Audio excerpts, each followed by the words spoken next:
More than $2 billion has been seized from innocent U.S. air travelers.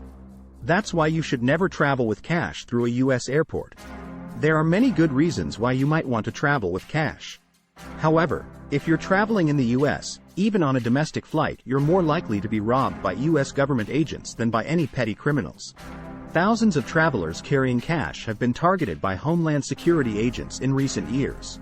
More often than not, the cash is seized by the government, even when travelers have innocent explanations. There is no law against carrying cash either domestically or internationally. International travelers must declare amounts of over $10,000 when entering the U.S. Other than that, anybody can travel with cash. Cody James was aware that it was perfectly legal to travel with cash when he was traveling to Houston, Texas from Charlotte Douglas International Airport.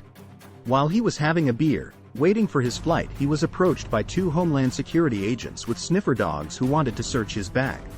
The agents found the $27,600 he had been carrying with him and seized it. This was despite him explaining why he was carrying it. James was going through a divorce, so didn't want to leave any money in his bank account.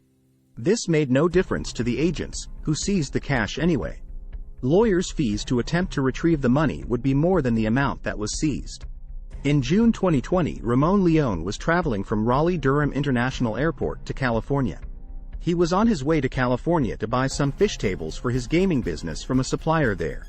Leon was carrying more than $115,000 in cash to complete the purchase. Unfortunately for him, the cash was seized by Homeland Security before he got off the ground. The officers interviewing Leon admitted that even although his story seemed legitimate that they were going to seize the cash anyway, they then pressured him to sign the cash over to the U.S. government to avoid a more extensive investigation into his business and bank accounts. Leon said, "I just got robbed. I can't believe I just got robbed without a gun." According to Institute for Justice attorney Dan Albin, the policy of the U.S. government is, if we see cash, we will seize it. Albin's firm has launched a class action lawsuit against the government representing thousands of people who've had cash seized at U.S. airports. The government has never charged any of these people with crimes, despite seizing their cash, and despite there being no law in existence against traveling with cash.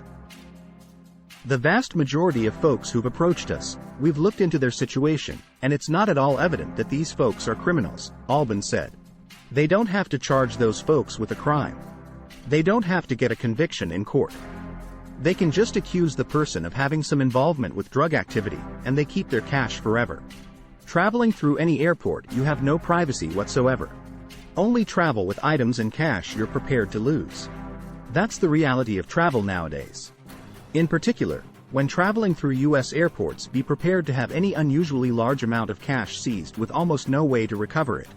For the ultimate guide to protecting your assets, check out BulletProof Asset Protection. It's packed full of strategies to make sure you protect what's yours and make yourself 100% judgment-proof.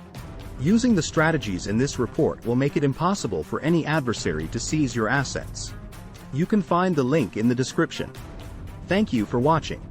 Please subscribe to our channel and visit libertymundo.com for the latest asset protection strategies.